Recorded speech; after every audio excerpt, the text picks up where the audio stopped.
Olá, bem-vindos a mais uma conversa sobre tecnologia. Hoje vamos mergulhar num material técnico da Cisco, bem interessante. Vamos falar da arquitetura ACI, especificamente da solução Remote Leaf, ou folha remota. Isso aí, um white paper bem detalhado sobre como estender o data center. Exato. A nossa ideia aqui é entender como o ACI evoluiu, para conectar data centers que estão longe um do outro e, principalmente, como essa folha remota funciona para levar as mesmas políticas de rede, de segurança, para locais menores, sabe? E tudo gerenciado de um lugar só. Isso é o ponto-chave, eu acho. Com certeza. Porque, olha, gerenciar vários data centers, ainda mais os pequenos, pode virar uma loucura, né? Totalmente. A promessa aqui é simplificar, trazer consistência. Então vamos lá, vamos desempacotar isso. Para a gente entender a folha remota, acho que vale a pena dar um passo atrás, né? Como era o ACI lá no começo? Bom, no início, versão 1.0, o foco era um único data center, um pod, como eles chamam. Arquitetura clássica Leaf and Spine. E o cérebro de tudo era o cluster de controladores APC, definindo as regras lá dentro. Simples, né? Para um lugar só, funcionava bem. Mas aí as empresas crescem, precisam de mais. Exatamente. E aí veio a versão 2.0 com o ACI Multipod.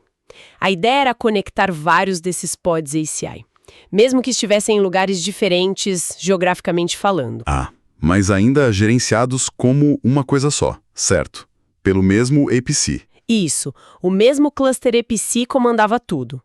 Os pods tinham seus protocolos de controle rodando localmente, mas a gestão era única. A grande vantagem era essa simplicidade operacional, né? Gerenciar vários locais como se fosse um. Tinha aquela limitação de latência, você mencionou. Sim, importante. Uns 50 milissegundos de RTT, de ida e volta, entre os pods, para manter tudo funcionando direitinho. Entendi. O multipod, então, estendia ao mesmo domínio de gerenciamento. Mas e se eu precisasse de isolamento total? Redes ACI completamente separadas. Aí é outra história. Para isso, surgiu a versão 3.0, com o ACI Multisite. Aqui cada site ACI é independente. Tem seu próprio APIC, seu próprio plano de controle, isolamento de falhas garantido. E como eles se conectam e compartilham políticas, então? A conexão usa tecnologias padrão, tipo BGP, VPN e VXLAN. E para gerenciar as políticas entre os sites, entra uma ferramenta chamada Nexus Dashboard Orchestrator, o NDO. O NDO cuida dessa conexão, define as políticas que valem para todos, monitora a saúde, ajuda com recuperação de desastres e até na conexão com nuvem. Falando em nuvem, o ACI foi parar lá também, né? Foi sim, a partir da versão 4.1 para AWS e 4.2 para Azure. O NDO ajuda a manter as políticas consistentes, sabe? Entre o data center físico e a nuvem. O ACI saindo das quatro paredes mesmo. Muito bom. Então, recapitulando rápido. Multipod, para estender um gerenciamento único. Multisite, para conectar redes ACI independentes. Mas ainda fica aquela pergunta. E os locais bem menores? Um escritório remoto, uma instalação pequena em colocation, onde não compensa botar um pod ACI inteiro com spines de tudo mais. Precisamente. É exatamente aí que a solução de folha remota ou Remote Leaf entra como uma luva. A sacada é a seguinte: os controladores APIC e os switches spine, a espinha dorsal, ficam lá no data center principal. Ok. E no local remoto? No local remoto, você instala só os switches folha, os leaf switches. Essas folhas remotas se conectam aos spines do data center principal usando uma rede IPN qualquer, que eles chamam de IPN. Pode ser a internet, uma WAN. E como essa conexão funciona? É segura? Sim, usa túneis VXLAN. É como criar uma estrada virtual privada e segura por cima dessa rede IP. E o mais legal, o APIC lá do data center principal enxerga e gerencia essas folhas remotas como se elas estivessem ali do lado. Aplica as mesmas políticas. Espera aí. Quer dizer que a política de segurança que eu crio para o meu data center principal, ela vale automaticamente lá naquele escritório remoto na ponta? Exatamente isso. Esse é um dos grandes benefícios. Primeiro, você estende um modelo de políticas do ACI para todo lugar, de forma consistente. Segundo, você usa a inteligência do ACI em locais pequenos sem precisar gastar uma fortuna com APICs e spines lá, o que seria um exagero, né? Faz todo sentido. E mais? Terceiro, simplifica demais a operação. Gerenciamento centralizado para tudo.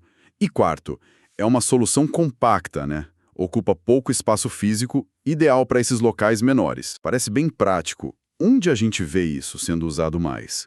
Quais os casos de uso típicos? Olha, tem vários. Empresas com um DC principal e vários satélites menores que precisam de gerenciamento único e regras iguais em todo lugar. Outro caso clássico é migração de data center. Facilita muito estender a rede L2 e L3 entre o local antigo e o novo para mover as máquinas virtuais ou vMotion sem complicação. Imagino. Deve ajudar bastante. Ajuda sim. E pense nas redes 5G das operadoras de telecom. Elas têm um monte de pontos de presença pequenos, na borda, na agregação. Gerenciar tudo isso com automação e consistência é fundamental. A folha remota se encaixa bem aí. E recuperação de desastres? Também, para sites de DR que são menores, onde não justifica até um ACI completo, a folha remota é uma opção mais econômica e ainda ser integrada com a política principal. E o tráfego lá na ponta pode até continuar funcionando se perder contato com alguns spines, como a gente vai ver depois. Interessante essa parte da resiliência. Mas antes, como é a arquitetura disso? Como essa folha remota se encaixa no desenho? A arquitetura básica é essa que falamos, APICs e spines no centro, folhas remotas nas pontas e a rede IPN conectando tudo. Essa folha remota lá na ponta pode conectar servidores físicos, virtuais, containers, o que precisar. E também pode ter uma conexão para a rede externa, a internet ou a WAN, usando uma L3 Out local. E o tráfego entre duas folhas remotas diferentes? Antes você mencionou que tinha um desvio, né? Isso. Originalmente, sim.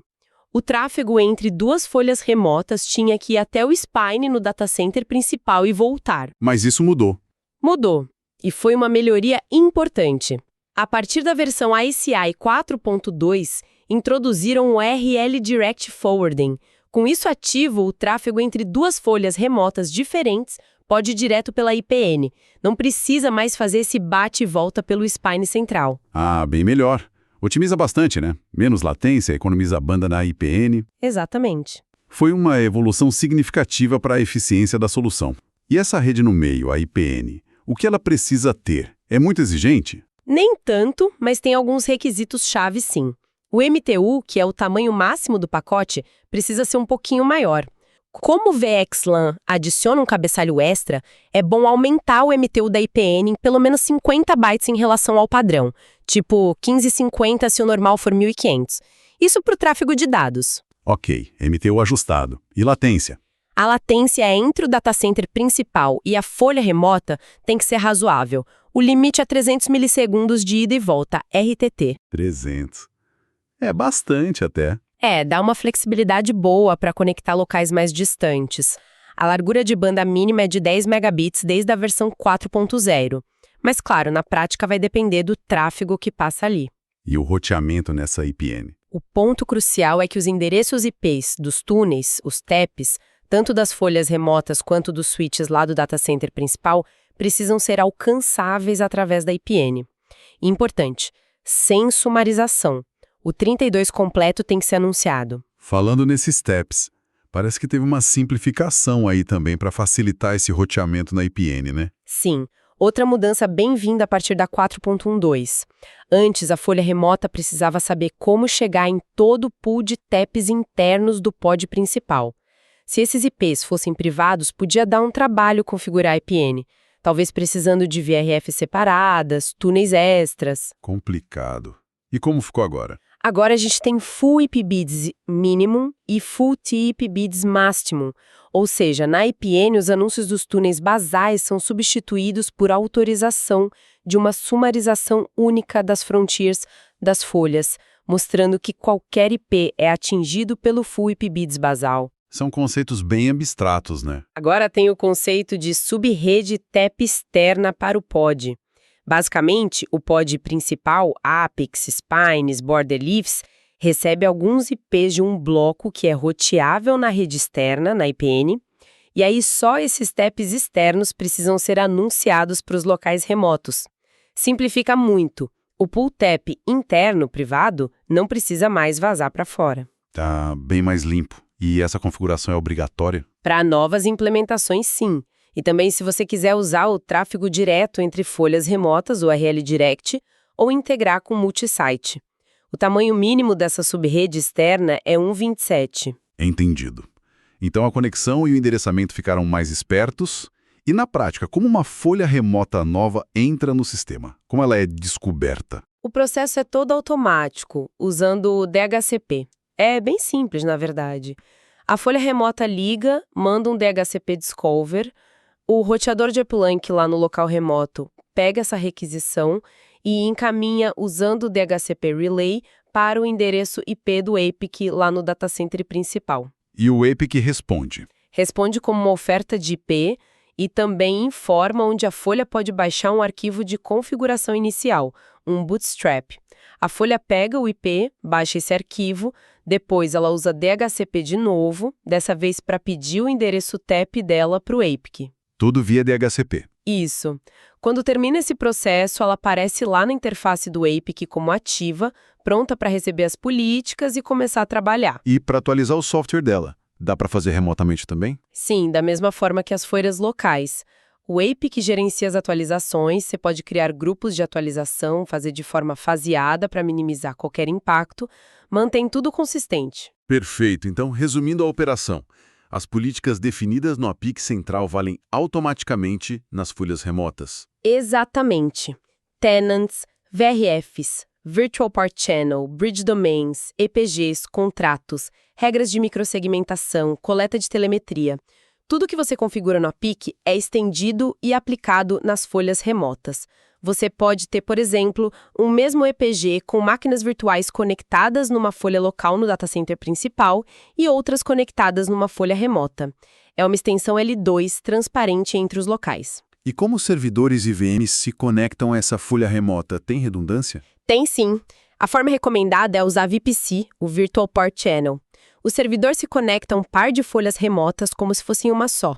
Garante redundância de link e de switch, e ainda soma a banda. Mas funciona se não for VPC? Funciona também, pode ser uma conexão simples, só uma porta só, que eles chamam de porta órfã, ou usar a redundância da própria placa de rede do servidor NIC Teaming, e tem uma otimização legal mais recente, acho que da versão 5.2.1. Se você tem um par de folhas remotas em VPC, dá para conectar elas diretamente uma na outra, tipo back-to-back. E para que isso? Para otimizar o tráfego local. Se um servidor conectado a uma folha precisa falar com outro servidor conectado à folha parceira do VPC, o tráfego pode ir por essa conexão direta, sem nem precisar passar pelo roteador de uplink da IPN. Mais eficiente ainda para o tráfego local. Interessante. E falando em tráfego, como os pacotes fluem? Se um pacote precisa sair da folha remota para o datacenter principal, qual o caminho? Bom, a folha remota encapsula o pacote original dentro de um cabeçalho VXLN. O endereço de destino desse pacote VXLN é um endereço IP especial, um TAP Unicast, que representa os spines lá no datacenter principal.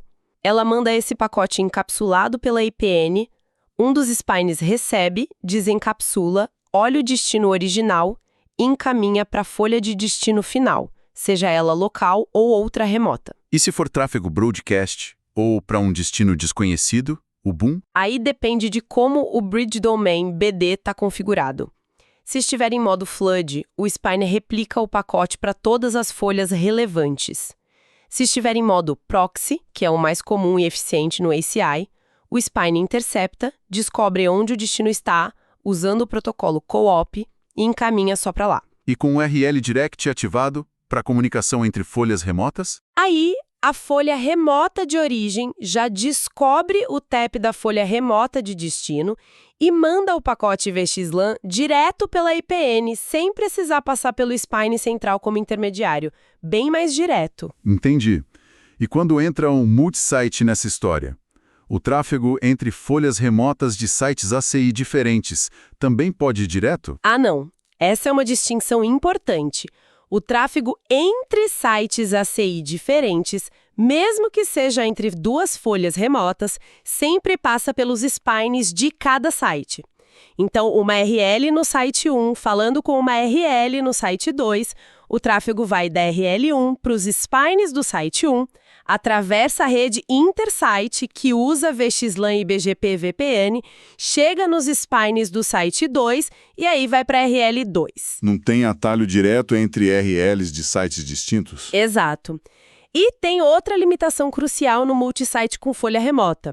Você não pode estender o mesmo bridge domain, a mesma rede L2, entre uma folha remota de um site e qualquer folha local ou remota de outro site. Ou seja, o domínio L2 de uma URL fica contido dentro do seu próprio site ACI. Isso. Você pode ter o mesmo BD estendido entre uma URL e uma folha local dentro do mesmo site, sem problemas. Ou ter BDs diferentes em cada site, que se estendem às suas respectivas URLs, mas não misturar o mesmo BD via URL entre sites.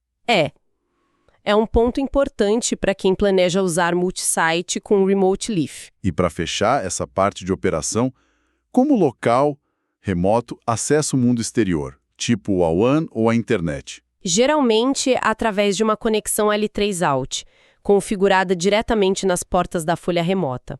Ela pode ter seu próprio link dedicado para isso. E aquele problema de tráfego assimétrico que você mencionou. Se a mesma rede for anunciada lá e no DC principal. Sim, isso pode acontecer. O tráfego de entrada pode vir pela L3 Out remota, mas a resposta pode tentar sair pela L3 Out do DC principal, ou vice-versa. A solução para isso, que já existe há um tempo, desde o ACI 4.0, é a L3 Out remota anunciar as rotas dos servidores conectados a ela como rotas de host, 32, bem específicas. E por que isso ajuda? Porque uma rota 32 é sempre mais específica que uma rota de rede, 24, 16, etc. Então, o roteamento sempre vai preferir o caminho local, tanto para a entrada quanto para a saída, garantindo a simetria do tráfego para aquele host específico. Inteligente. Resolve bem o problema. Ok, a operação parece robusta, flexível, mas e quando as coisas falham? Como fica a resiliência? Boa pergunta. A resiliência é um ponto forte, especialmente com as evoluções mais recentes. Por exemplo, se um switch spine lá no data center principal cair, a folha remota perde a conexão? Não. Lembra dos endereços TAP Anycast dos spines? Vários spines respondem pelo mesmo IP. Se um spine físico falha, outro que também tem aquele endereço Anycast assume o tráfego que estava indo para ele de forma transparente para a folha remota. Ok. A redundância dos spines cobre isso. E se a própria folha remota falhar? Aí entra a importância do VPC. Se as folhas remotas estão em par VPC e uma delas falha, a outra assume todo o tráfego. Os servidores conectados via VPC também detectam a falha e passam a usar só a folha que está ativa. Por isso a recomendação forte de usar VPC sempre que possível. Com certeza. E se o problema for no uplink, no roteador lá do local remoto, idealmente você tem redundância lá também. Múltiplos roteadores, múltiplos links para IPN.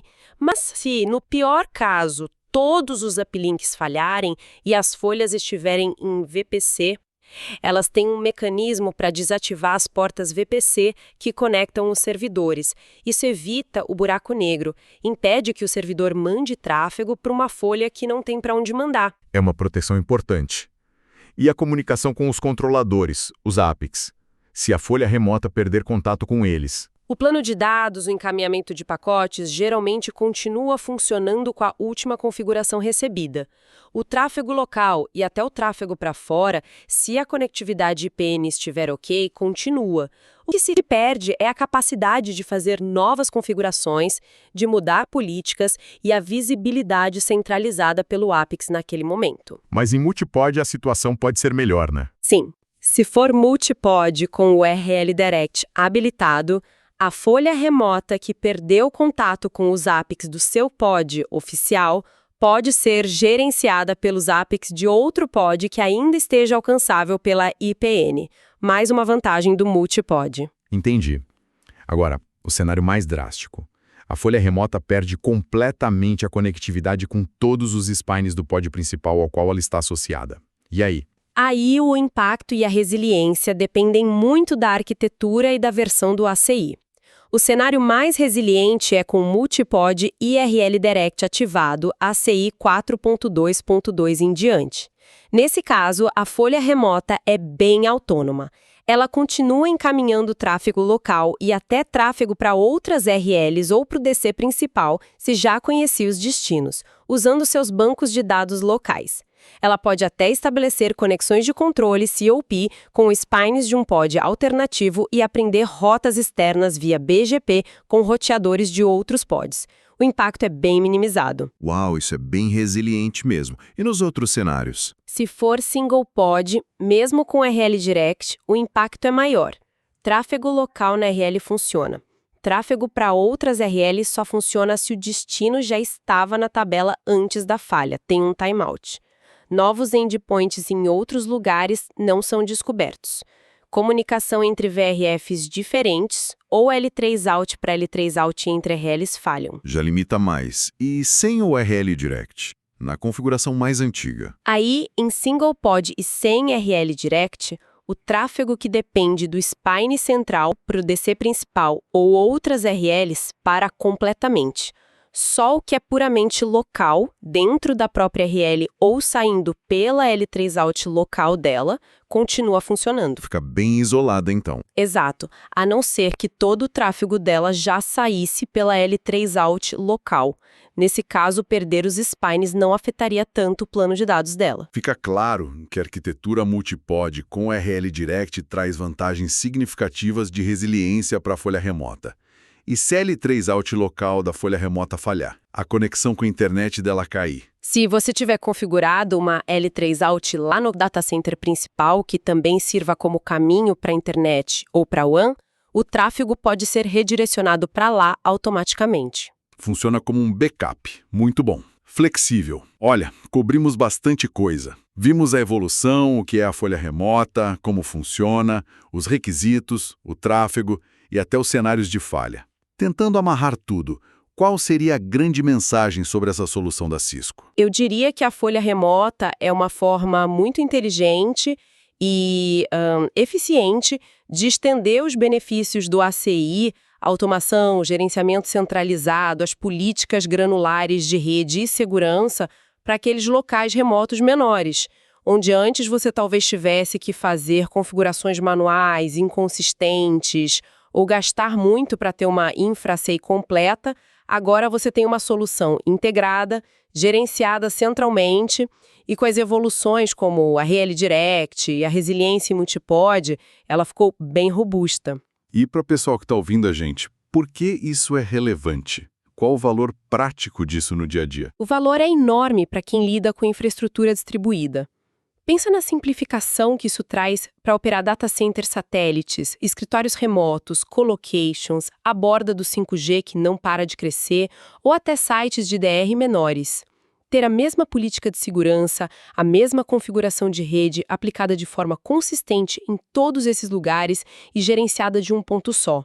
Isso reduz drasticamente a complexidade, o tempo de configuração e principalmente o risco de erros e brechas de segurança por configurações inconsistentes. É um ganho operacional e de segurança muito grande. Com certeza, simplificação e consistência são chave. Bom, para a gente encerrar, queria deixar uma provocação no ar. Se agora a gente consegue levar políticas tão detalhadas, tipo microsegmentação, lá para a ponta mais remota da rede de um jeito centralizado e mais acessível, que tipos de aplicações distribuídas ou modelos de segurança mais sofisticados, que antes a gente achava muito complexos ou caros para implementar nesses locais remotos, podem se tornar viáveis agora? É uma ótima reflexão. Como essa capacidade de estender a inteligência da rede até a borda pode habilitar novas arquiteturas, novos serviços, novas formas de proteger a rede distribuída. Exato. Algo para a gente pensar e talvez explorar em futuras conversas. Fica aí a reflexão.